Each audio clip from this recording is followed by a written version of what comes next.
kalijannati la taf'ali kalijannati abona ko lo kani la tamna'i haqqahu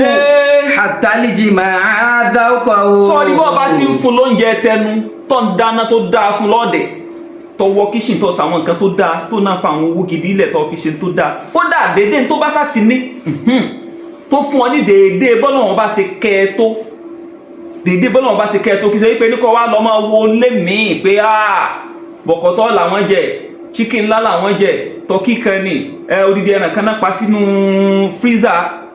àwọn orí kankan ṣe òkú èkó làwọn ń jẹ akúmọ̀díjú làwọn tó bá já kúmọ̀díjú náà lágbára ọkọ̀ rẹ̀ ká tí wọ́n náà mọ̀ pàgbára rẹ̀ ò ká jù bẹ́ẹ̀ lọ ọ tún máa bá a ṣe tìdùnnú tìdùnnú tó bá ti wá ṣe yẹn fún tó jẹ tán sọ́wọ́ níta bẹ́yẹn náà má fi dùn. hatta al-jima'a dhawqahu.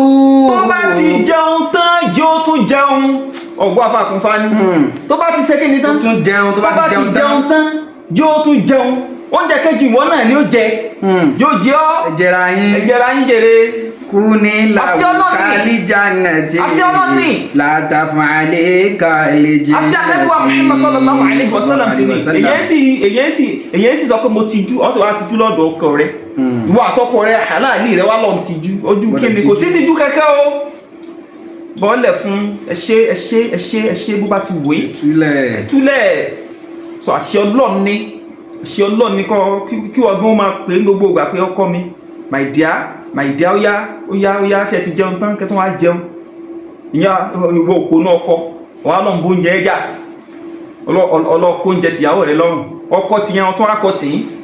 í nǹkan ń sí ọ́nù kò sí bí ló ṣe lè máa bí ọ tó kéèyàn ọwà máa bóúnjẹ méjì jà ìyẹn bóúnjẹ méjì jà o ọjọ́ bóúnjẹ àkọ́kọ́ jà ó tún bóúnjẹ kejì jà inú wo ní bí ọ débẹ̀ tètè tú inú kákọ́ tètè kọ́ jẹun tààrà wọ́n ti ń tẹ́ta kọ́kọ́ tún jẹ́ ti kejì jẹ́ dáadáa la tamna'i haqqahu